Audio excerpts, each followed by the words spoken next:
जय श्री कृष्णा। जैसे कि आपको पता है ध्रुव भक्त की कहानी चल रही है, तो इसे आगे आज बढ़ाते हैं कि नारद जी कैसे मिले और कैसे उन्होंने ओम नमो भगवते वासुदेवाय का उन्हें जप करने के लिए कहा। और फिर इसमें वृंदावन की हमने महत्वता पढ़ी है और बताया, यमुना माँ की महत्वता पढ़ी है। और फिर कितना इन्होंने पीछे ये बतलाया है कि मानसी सेवा का कितना बड़ा हमारे यहाँ पे माना गया है। तो बस इन्हीं तरह इन्होंने वैष्णवों के बारे में बताया और फिर बताया गया कि किस समय कैसी आराधना करनी चाहिए, कैसी भक्ति करनी चाहिए और प्रभु को पाने के एक बड़ा सरल सा मार्ग इन्होंने बतलाया है। अब आज आगे पढ़ते हैं कि ध्रुव जी ने कहा कि भगवत छाया मैंने 6 महीने से ही प्राप्त कर ली थी। ये सही बात है, तुम भी अनुभव करके देखो, परंतु तुम्हारी भक्ति ध्रुव के समान सच्ची होनी चाहिए। नारद जी ने सोचा, चाहे जो कुछ भी हो, किंतु ये मेरे शिष्य के पिता हैं, क्योंकि नारद जी उतानपाद से मिलने गए थे और उन्होंने देखा था कि उतानपाद उनके वियोग में बहुत दुखी थे। कहते जब हमसे कोई बिछड़ जाता है ना, सही मायने में उसके गुण तभी हमें याद आते हैं। इस तरह से वो कहते हैं कि ये उनके भक्त के पिता थे, इसलिए वे उनका अपमान नहीं करना चाहते थे। सुरुचि के अधीन हो गए थे, ये जीव वश में न रहकर उनके सुरुचि के वचनों का साथ दे बैठी। जीभ पर काबू पाने से सुरुचि का मोह कम हो जाएगा। उतानपाद जी ने नारद जी से कहा, तुम 6 मास केवल दूध ही पीना अनुष्ठान करना। ध्रुव जी मधुवन में आए। प्रथम दिवस उन्होंने उपवास किया और फिर 3 दिन एक ही आसन पर बैठकर ध्यान किया, केवल फलाहार ही खाया। अनाहार से रजोगुण की और फलाहार से सत्गुण की वृद्धि होती है। दूसरे महीने में संयम किया, एक साथ 6 दिनों तक ध्यान में बैठने लगे। फिर तीसरे महीने में ये अवधि बढ़कर 9 दिन तक की हो गई।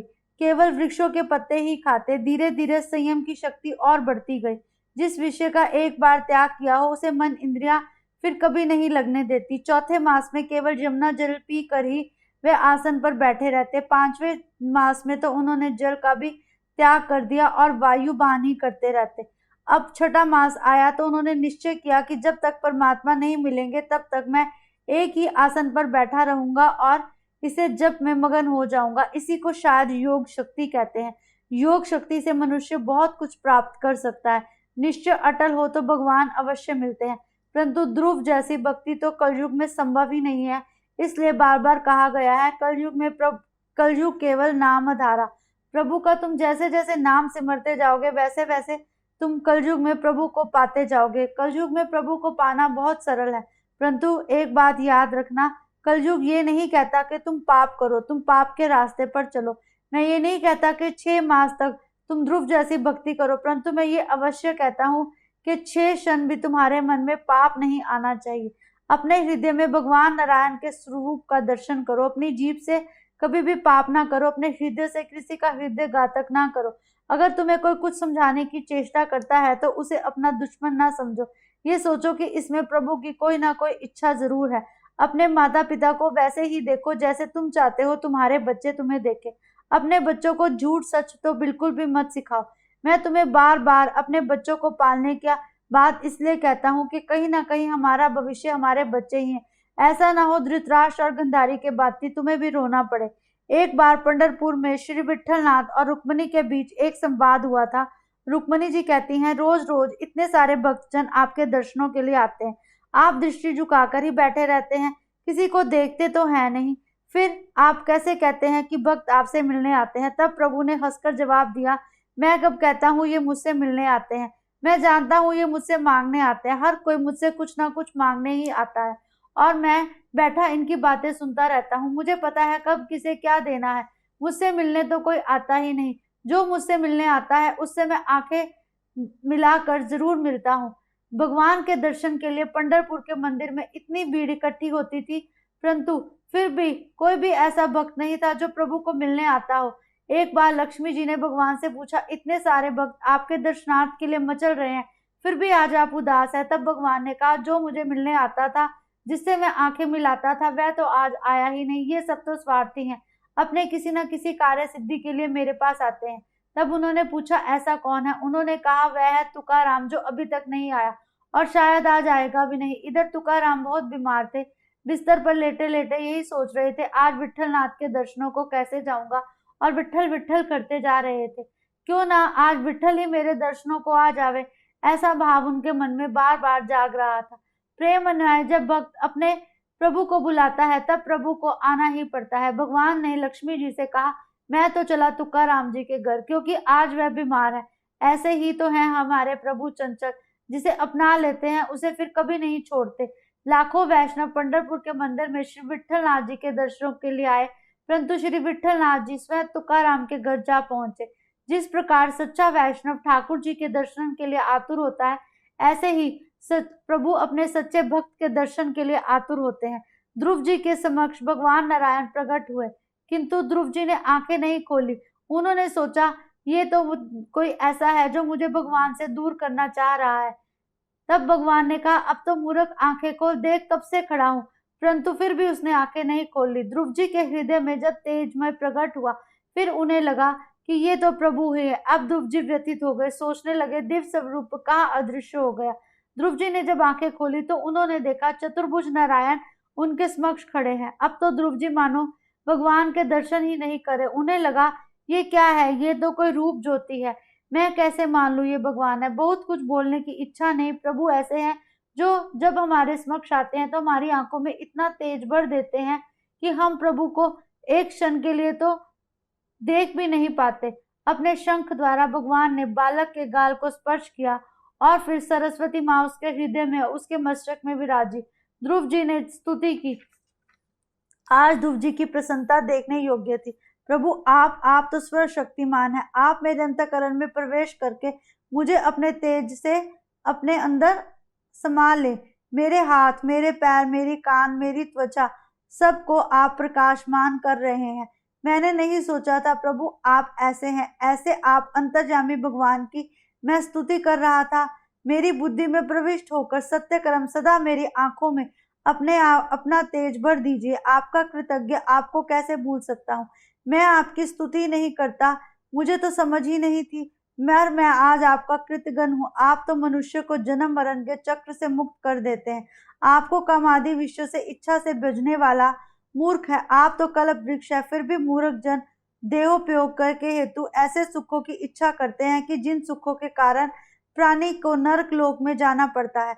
जब आप कृपा करेंगे तभी ये जीव आपको पहचान सकेगा। आपकी कृपा प्राप्त होने पर जीव आपका दर्शन कर सकता है, आपको प्राप्त कर सकता है। मात्र साधन से ईश्वर दर्शन नहीं होते। कृष्ण कृपा साध्य है, साधना साध्य है, किंतु इसका अर्थ ये नहीं है कि तुम साधना ना करो। साधना तो अवश्य करो, परंतु साधना में विश्वास ऐसा रखो, अपनी साधना को अटल करो। परंतु अगर फिर भी ईश्वर के दर्शन ना हो तो मन को निराश ना करो, अपने ईश्वर को मत कोसो। ये सोच लेना कि अभी एक जन्म और है तुम्हें ईश्वर से मिलने के लिए। अगर ध्रुव की भांति ईश्वर को पाना चाहते हो तो पहले ध्रुव की भांति अपने मन को सुदृढ़ करो। ईश्वर की प्राप्ति हो जाने पर साधना का त्याग हो जाए तो वह साधना ही किस काम की। साधना वह है जो एक बार लग जाती है तो कभी नहीं छूटती। तुकाराम जी ने कहा, पांडुरंग आप कैसे हैं। अब उन्हें भजन करने की आवश्यकता नहीं, किंतु तुकाराम को भजन करने की आदत ऐसी पड़ गई थी कि भजन उनसे छूटता ही नहीं था। प्रभु ने कहा, मैं तेरे समक्ष खड़ा हूँ, अब क्यों भजन कर रहा है। तब तुकाराम ने सत्संग करना शुरू कर दिया। जब मैं भगवान के दर्शन दिए और कृपा की। अब तुकाराम और पांडुरंग में द्वैत भाव नहीं, फिर भी उसने भजन करना नहीं छोड़ा। जब हमें प्रभु मिल जाते हैं तब हमें ये अहंकार नहीं करना चाहिए कि प्रभु मिल गए। कई बार ऐसा होता है, इन भक्तों की तरह तो प्रभु हमसे नहीं मिलते, परंतु स्वप्न में कई बार दर्शन देते हैं तो हमें अपनी भक्ति पर अहंकार हो जाता है। जो मनुष्य अपनी भक्ति पर अहंकार करता है वह अपने पिछले जन्मों की सारी तपस्या का विनाश कर बैठता है। इसलिए मैं तुम्हें ये सब बातें समझा रहा हूँ। जब प्रभु के दर्शन हो तो समझ लेना तुम्हारा भक्ति भाव जागा है। सुखदेव जी से राधा कृष्ण का ध्यान के लिए क्षण मात्र भी छोड़ने को कोई कहेगा तो वह नहीं छोड़ सकेंगे। उनका हृदय हर समय राधा कृष्ण का जाप करता रहता है। ध्रुव कुमार ने सुंदर स्तुति की। नाथ, जब आपके लाडले भक्त आपका दर्शन करते हुए स्मरण करते हैं, आपकी कथा करते हैं, तब वह सुनने का सहयोग मुझे देने की कृपा करे। वह अनंतों योगियों के ब्रह्मानंद से भी श्रेष्ठ है। ध्रुव कुमार ने विद्वानों की कथा सुनने की इच्छा व्यक्त नहीं की। उन्होंने कहा कि मेरी इच्छा है मेरा हृदय हर समय कृष्ण प्रेम में लीन रहे। ज्ञानी की कथा और भक्त हृदय की कथा के अंतर है। जब तुम्हारा हृदय भगवान के लीन रहने लगे तो समझ लेना कि तुम्हें भगवान की प्राप्ति हो गई है। श्रीधर स्वामी को इस श्लोक का अर्थ करने में कुछ कठिनाई सी होने लगी। उपनिषदों के सिद्धांत के यहाँ कुछ विरोध सा किया गया है। मनुष्य को आनंद की उपेक्षा ये मान बैठता है कि प्रभु मुझसे मिलेंगे नहीं, और जब समक्ष आते हैं तो फिर उसे अपनी भक्ति का अहंकार हो जाता है। भगवान कहते हैं कि इस इंद्र आनंद की अपेक्षा बृहस्पति का आनंद 100 गुना श्रेष्ठ है। जो निष्काम है, निरवाकार है, जिसके मन में निरोध हो चुका है, उसे आनंद मिलता है। प्रभु कहते हैं, जब तक मैं तू ऐसे शब्द मनुष्य के हृदय में आते रहते हैं, मेरा बच्चा, मेरी धन संपत्ति, मेरी पत्नी, मेरा पति, तब तक वह कुछ नहीं हासिल कर सकता। जब उसका मेरा भगवान में लीन हो जाता है और उसे लगता है कि जो कुछ भी है वह प्रभु का है, तब वह प्रभु का सच्चा भक्त बनता है। परंतु भक्त ऐसा नहीं कर पाता। कुछ लोग ऐसे होते हैं कि मैं, मेरी बेटियां, मेरा पुत्र, बस इसी कामों में लगे रहते हैं। अगर कोई उन्हें कुछ समझाता है या उनके पुत्र या पुत्री के बारे में कुछ कहता है तो वह क्रोधित हो उठते हैं।